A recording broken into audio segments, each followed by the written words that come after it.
الرحمن علم القرآن خلق الإنسان.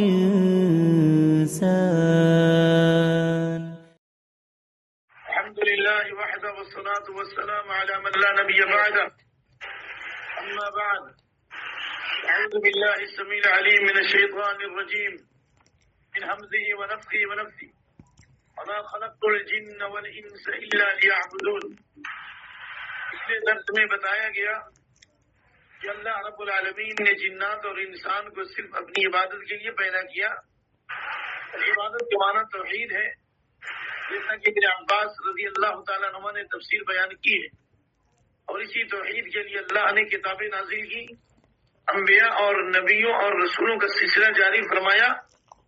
اور اسی کے لیے اللہ کے نبی صلی اللہ علیہ وسلم نے مکے میں 13 سال تبلیغ کی، اور اسی توحید کی دعوت کی بنیاد پہ ہجرت ہوئی. اور اسی دعوت توحید کے جرم کی پاداش میں حضرت بلال حبشی رضی اللہ عنہ کو گرم ریت پر لٹایا گیا، حضرت سمیہ کو شہید کیا گیا، حضرت خبیب کو پھانسی دی گئی، حضرت خباب کو آگ کے انگارے پر لٹایا گیا. اور اسی توحید کی حفاظت کے لیے نبی صلی اللہ علیہ وسلم نے اور آپ کے اصحاب نے مکے سے مدینے کی طرف ہجرت فرمائی. اور اسی کے لیے احد اور بدر اور حنین اور خندق کی معرکہ آرائی ہوئی. یہ اصل ہے، اور اسی بنیاد پر اللہ تعالیٰ کسی کے عمل کو قبول فرماتا ہے. اور دنیا میں جب کبھی انسان پیدا ہوتا ہے تو سب سے پہلے کلمہ اس کے کان میں توحید کے کلمات داخل کیے جاتے ہیں، اول بھی توحید اور آخر بھی توحید. اور جب کوئی آدمی اسلام میں داخل ہوتا ہے تو اسی کلمے شہادت کی ذریعے، اور جب دنیا سے جاتا ہے بھی ہے تو اسی توحید پر اس کا خاتمہ ہوتا ہے، جس کی بنیاد پر اس کی مغفرت ہوگی. جو حدیث حضرت معاذ بن جبل رضی اللہ عنہ سے مروی ہے کہ نبی صلی اللہ علیہ وسلم نے ارشاد فرمایا، من کان آخر کلامہ لا الہ الا اللہ دخل الجنہ، جس کا آخری کلمہ لا الہ الا اللہ ہوگا وہ جنت میں جائے گا. معلوم یہ ہوا کہ اصل ہے. اسی لیے اللہ کا یہ فرمان جل جلالہ وما خلقت الجن والانس الا لیعبدون، میں نے جنات اور انسان کو صرف اپنی عبادت کے لیے پیدا کیا. یعنی الحکمت فی خلق الجن والانس هي العبادۃ الحق للہ جل جلالہ، یعنی انسان اور ان جنات کی تخلیق کا مقصد اللہ تعالیٰ کی حقیقی عبادت ہے. نمبر 1. نمبر 2، عبادت کی تفسیر بتائی گئی. عبادت کا معنی کیا، عبادت کی تعریف کیا ہے، اور عبادت کے ارکان بتائے گئے کہ محبت، خوف اور امید کے مجموعے کا نام عبادت ہے. لیکن اس سلسلے میں تھوڑی سی سبقت لسانی ہوئی تھی. میں نے بتایا تھا کہ من عبد اللہ بالحب فمرجی، جس نے محبت کے ساتھ عبادت کی مرجیہ ہے، جبکہ بات ایسی نہیں ہے، بلکہ من عبد اللہ بالحب فهو زندیق، جس نے محبت کے ساتھ اللہ کی عبادت کی وہ زندیق ہے. کیوں؟ اس لیے کہ ایک طبقہ ہے جو غالی صوفیوں کا، جو الحاد اور زندیقیت کا شکار ہو گیا. وہ کہتے ہیں جنت کی لالچ میں عبادت کرنا بھی شرک، نعوذ باللہ. اس سے زیادہ قربت کا ذریعہ اور کیا ہو سکتا ہے کہ ہم اللہ کی جنت کو پانے کے لیے ہم عبادت کریں. اس لیے یہ جو زندیق لوگ ہیں، ملحد لوگ ہیں، غالی صوفی، وہ کہتے ہیں کہ جنت کی لالچ میں عبادت نہیں کی جائے گی بلکہ محبت میں عبادت کی جائے گی. یہ زندیقیت ہے، یہ الحاد و دہریت کا راستہ ہے، یہ غلاط صوفیہ کا طریقہ ہے.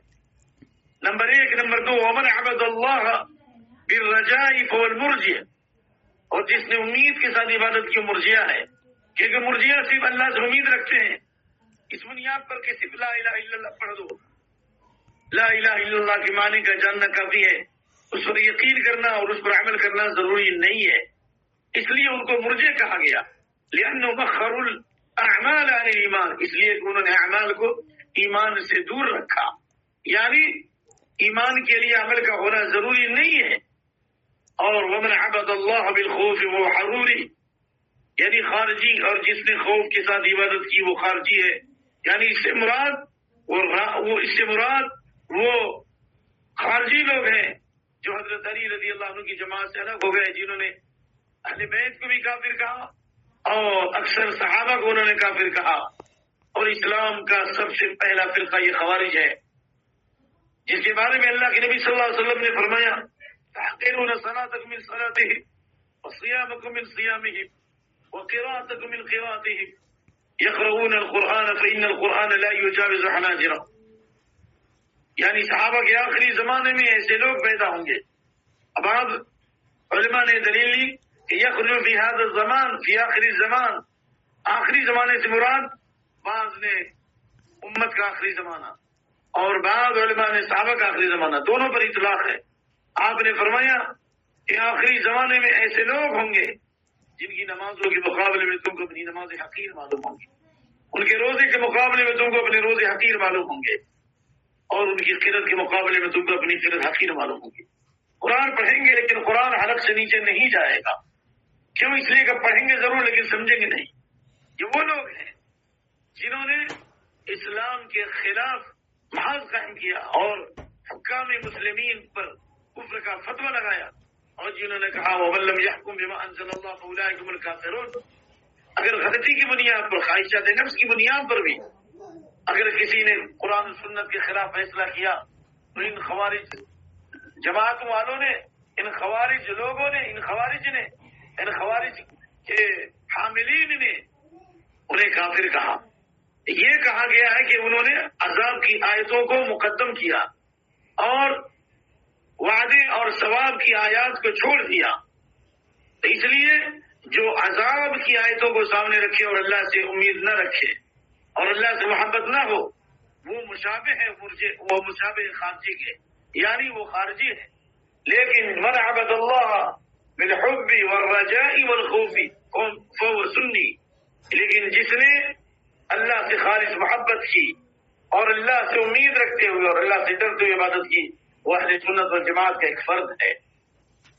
اللہ رب العالمین نے وَمَا خَلَقْتُ الْجِنَّ وَالْإِنسَ إِلَّا لِيَعْبُدُونِ میں اس بات کا پیغام دیا ہے کہ اللہ تعالیٰ نے جنات و انسان کو اپنی عبادت کے لیے جو پیدا کیا، یہ بطور انعام کے، بطور فضل کے، کسی دنیاوی غرض کے لیے نہیں یا اپنی ضرورت کے لیے نہیں، بلکہ اللہ کا فضل و انعام ہے کہ اللہ نے پیدا کیا. اگر ساری مخلوق اللہ کی نافرمان ہو جائے تو اللہ کی بادشاہت میں کوئی کمی نہیں ہوگی، اور ساری مخلوق سب سے بڑی عبادت گزار ہو جائے تو اللہ کی بادشاہت میں اضافہ نہیں ہوگا. وہ غنی عن العالمین ہے، وہ سارے عالم سے بے نیاز ہے، واللہ الصمد ہے. اسی لیے اس کے بعد والی جو آیت ہے 57 نمبر کی آیت سورہ ذاریات کی، اللہ نے کہا میں اريد منهم من رزق وما اريد ان يطعمون. ہم اس سے روزی نہیں چاہتے اور نہ یہ چاہتے ہمیں کھانا کھلائے، بلکہ ان اللہ الرزاق ذو القوة المتین، بلکہ اللہ تعالیٰ بہت بڑا روزی دینے والا اور مضبوط قوت والا ہے. وہی رزاق ہے اور روزی دینے میں اسے قوت ہے، یعنی اس کی روزی کو کوئی روک نہیں سکتا، اس کے رحمت کے خزانے کو کوئی بند نہیں کر سکتا. اس لیے بعض سلف نے عبادت کے بعد روزی کا ذکر اس بات کی دلیل ہے کہ جو آدمی پاک اور حلال روزی چاہتا ہو، جو عافیت اور سلامتی کی زندگی چاہتا ہو، اسے اللہ کی خالص عبادت اور بندگی کرنی چاہیے. اس لیے کہ اللہ تعالیٰ فرماتا ہے سورۃ الزمر کے اندر للذین احسنوا فی هذه الدنیا حسنہ، جنہوں نے اچھے کام کیے، جنہوں نے خالص اللہ کی عبادت کی اخلاص کے ساتھ اس دنیا میں، ان کے لیے اس دنیا میں بھی بھلائی ہے. اور اللہ رب العالمین نے سورۃ النحل کی آیت نمبر 97 میں فرمایا من عمل صالحا من ذکر او انثى مؤمن ولنحینه حیاة طیبہ، جو مرد و عورت ایمان و عمل صالح کے پیکر بن کر جنہوں نے زندگی گزاری، اللہ کی خالص بندگی کی، اللہ نے فرمایا انہیں ضرور بھی ضرور اچھی زندگی دیں گے. اچھی زندگی سے کیا مراد ہے؟ حضرت امام ابن کثیر نے بعض سلف کا قول نقل کیا، جن میں پہلا قول یہ ہے کہ اللہ قناعت کی زندگی دے گا، یعنی اللہ تعالیٰ مطمئن اور اطمینان اور سکون والی زندگی دے گا. نمبر 2 اللہ حلال روزی دے گا. نمبر 3 اللہ تعالیٰ کسی کا محتاج نہیں بنائے گا. نمبر 4 اللہ تعالیٰ امن اور عافیت عطا فرمائے گا. یہ سب عبادت یہ خالصہ کی برکت ہے. اسی لیے جب مشرکین مکہ کا ظلم بڑھ گیا اور انتہا پسندی آسمان کو چھو رہی تھی، حضرت خواب بن حضرت آئے اللہ کے نبی صلی اللہ علیہ وسلم کے پاس، کہا یا رسول اللہ لا تدعو لنا الا تستنصر لنا، کیا آپ اللہ تعالیٰ سے ہمارے لیے دعا نہیں کریں گے؟ کیا اللہ سے مدد نہیں مانگیں گے؟ ظلم کی انتہا ہو چکی ہے. آپ نے فرمایا کان الرجل فی من قبلکم یحفر له فی الارض، تم سے پہلے لوگ جو گزرے ہیں اسی توحید اور عبادت کی سزا میں مجرمین اور کفار اور دشمنوں نے زمین میں گڈھا کھود کر انہیں گاڑ دیا اور آرے کے ذریعے ان کے جسم کو ٹکڑے ٹکڑے کر دیا، گوشت ہڈی کو دور الگ الگ کر دیا، پھر بھی یہ چیز ان کو اللہ کے دین سے نہ روک سکی، توحید سے نہ روک سکی۔ لیکن اگر تم اسی توحید پر قائم رہے، اللہ کی عبادت بندگی کرتے رہے، اللہ کی توحید کا اعلان کرتے رہے، تو آپ نے فرمایا واللہ لیتمن اللہ هذا الامر حتى يسير الراكب من صنعاء الى حضرموت لا يخاف الا الله او الذئب على غنمه ولكنكم قوم تستعجلون۔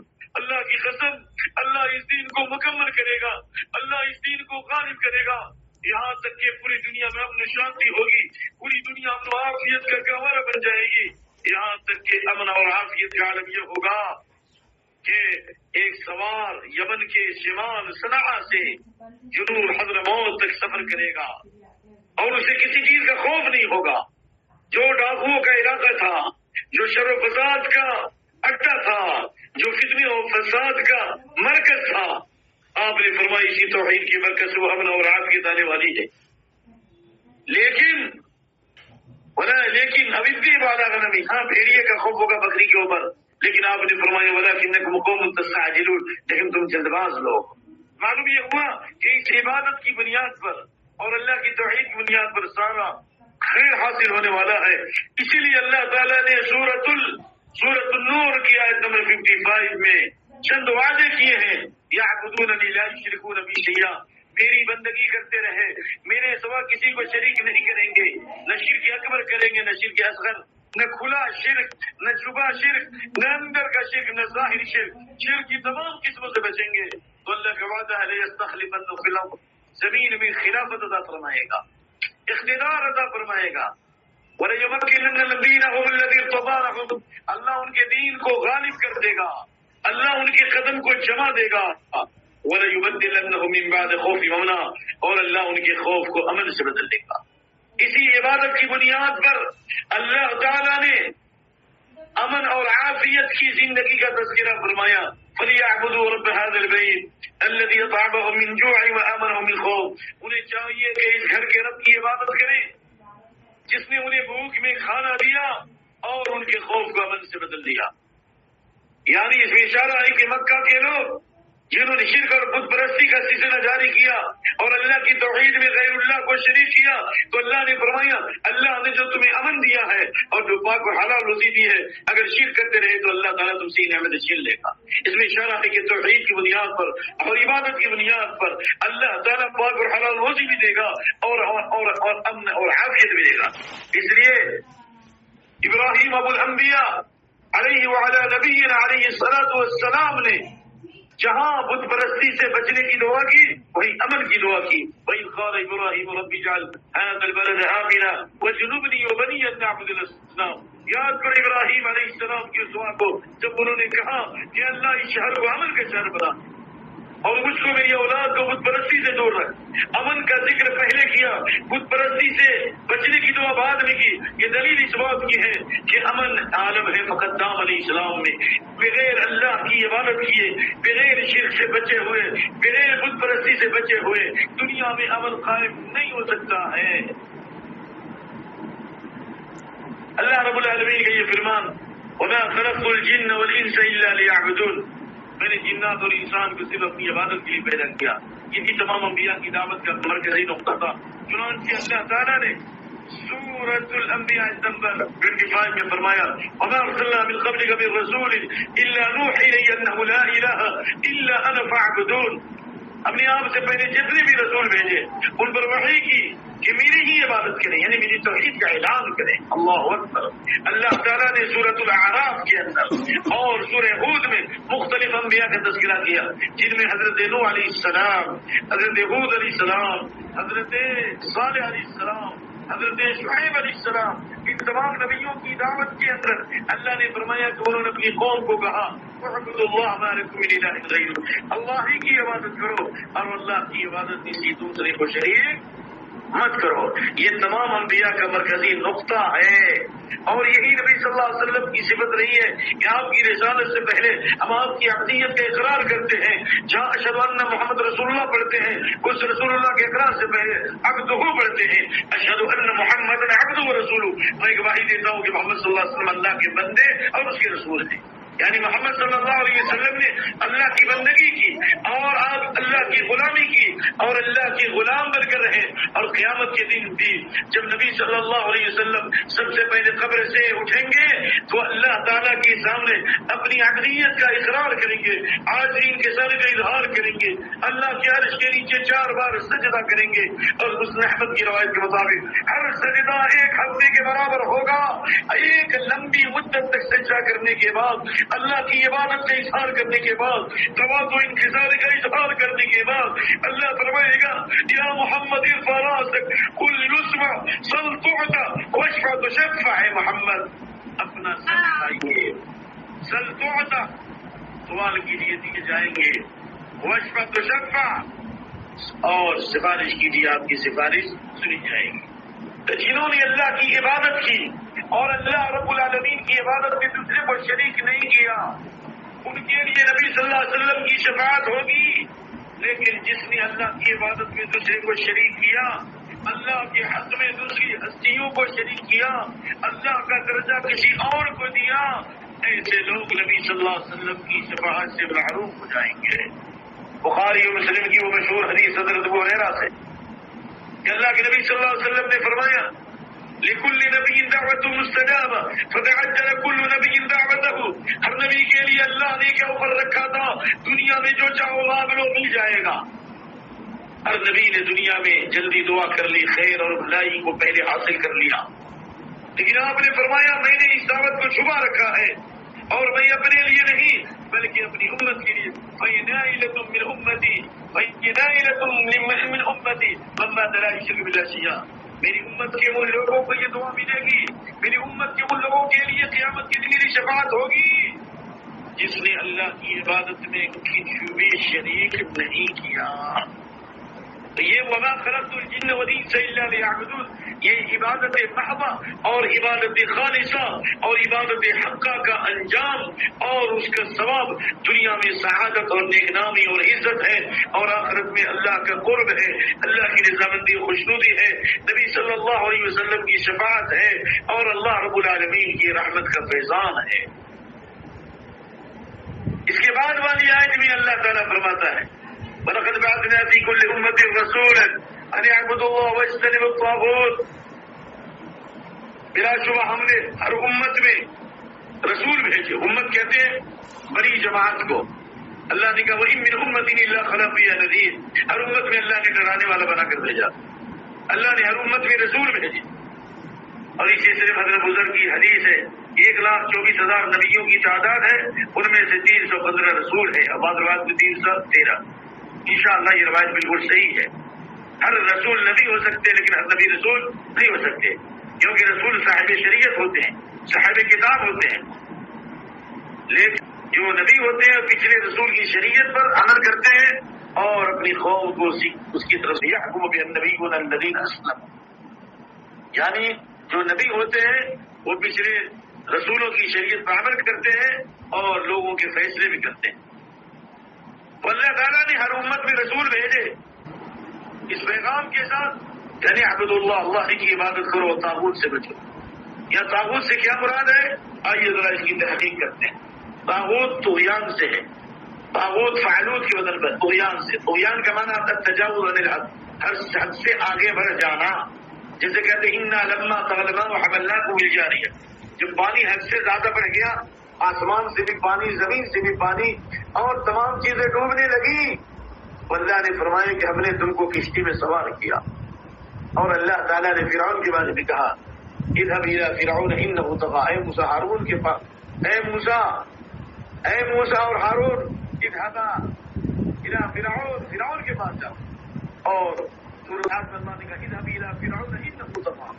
فرعون کے پاس جاؤ اے موسیٰ, کہ وہ بہت سرکش ہو گیا, حد سے زیادہ آگے بڑھ چکا ہے.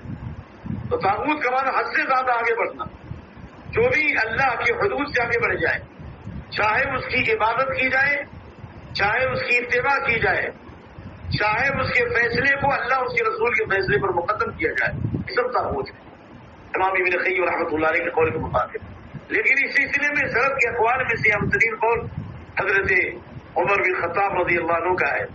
حضرت عمر بن خطاب کہتے ہیں کہ طاغوت سے مراد شیطان ہے، کیونکہ وہ ابلیس ہے جس پر اللہ کی لعنت ہوئی، کیونکہ وہ شرک کا داعی ہے، توحید سے روکنے والا ہے، اور دنیا میں ہر شر و فساد کا مصدر اور منبع ہے، اس لیے وہ طاغوت ہے ابلیس، وہ شیطان۔ اور حضرت جابر فرماتے ہیں طاغوت سے مراد جادوگر ہے، کاہن ہے، جن پر شیاطین نازل ہوتے تھے، اور آسمان سے جو خبریں وہ سنتے تھے چھپ کر کے، ان میں وہ جادوگر اور کاہن ایک سچ میں 100 جھوٹ ملا دیتے، تو اس سے طاغوت مراد ہے۔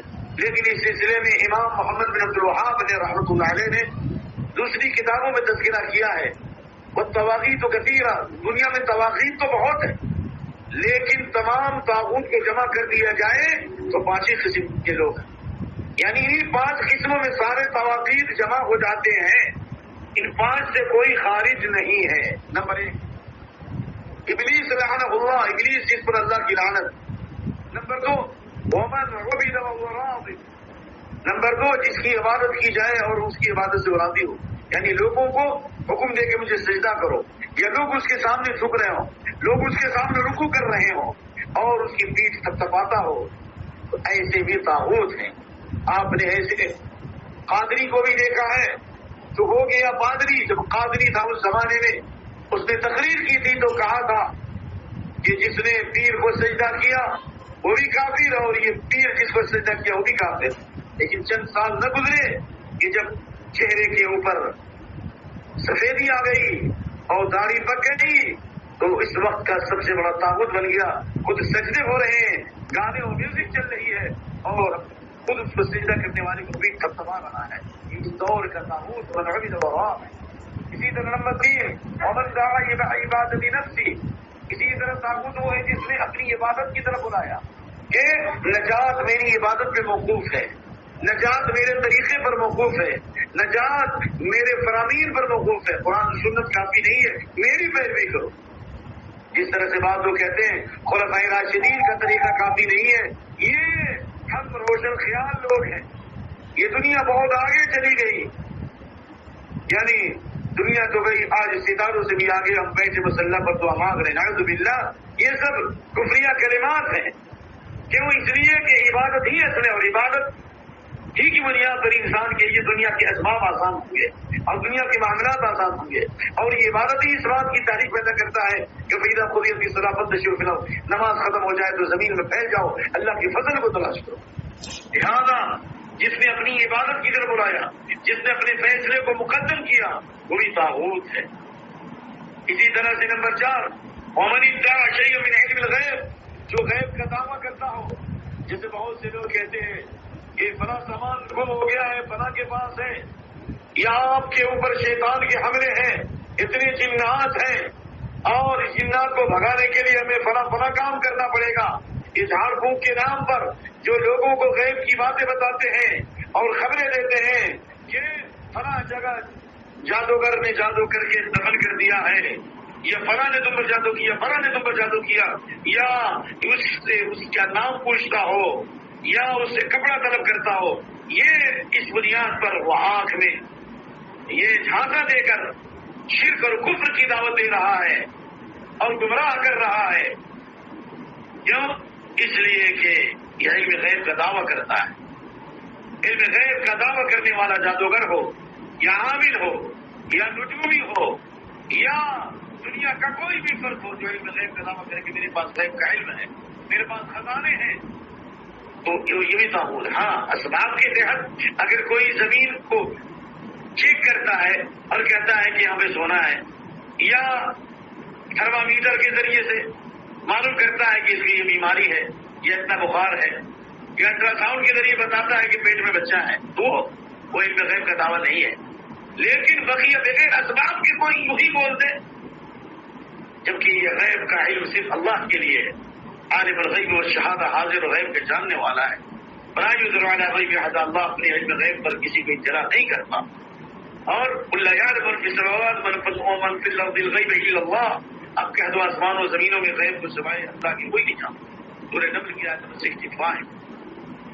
اس لیے فتاوی بزازیہ کے اندر یہ موجود ہے، جو فقہ حنفی کی مشہور کتاب ہے. اگر کوئی یہ کہے کہ میں شادی میں اللہ اس کے رسول کو گواہ بناتا ہوں تو اس کا نکاح نہیں ہوگا، کیونکہ اللہ تو گواہ ہے لیکن رسول گواہ نہیں. کیوں؟ اسے رسول عالم الغیب نہیں، وہ دنیا سے جا چکے ہیں. خلاصہ یہ ہوا کہ یہ طاغوت ہے. اسی طرح 5ویں نمبر پر طاغوت کون ہے؟ ومن حکم بغیر ما انزل اللہ، جس نے اللہ کی شریعت کے خلاف فیصلہ کیا وہ بھی طاغوت ہے. یعنی اللہ کی شریعت کے خلاف فیصلہ کرنے کی چند صورتیں ہیں. یعنی اللہ کی شریعت کو چھوڑ کر اپنی شریعت کو مقدم کرتا ہے، ایک یہ بھی طاغوت ہے. نمبر 1. نمبر 2، اللہ کی شریعت کے مطابق فیصلہ کرنا ضروری سمجھتا ہے لیکن خواہشات نفس کی اتباع میں اگر وہ خانہ ساز شریعت پر عمل کرتا ہے یا ملکی سیاست کو شرعی سیاست پر مقدم کرتا ہے تو یہ کافر تو نہیں ہوگا لیکن وہ بھی طاغوت کی مشابہ ہے، یعنی طاغوت کی بیماری اس کے اندر ہے، عملی نفاق ہے اس کے اندر. خلاصہ کلام یہ ہوا کہ اللہ کا یہ فرمان کہ اللہ کی عبادت کرو، طاغوت سے بچو. یعنی اللہ کے علاوہ جن کی بھی عبادت کی جائے، جس کی بھی اتباع کی جائے، طاغوت ہے. جیسا کہ امام مالک نے فرمایا الطاغوت عام فی کل ما عبد من دون اللہ، اللہ کے علاوہ جس کی بھی عبادت کی جائے وہ کیا ہے؟ وہ طاغوت ہے. میں معذرت کے ساتھ اسی پر اپنے بیان کو موقوف کرتا ہوں کیونکہ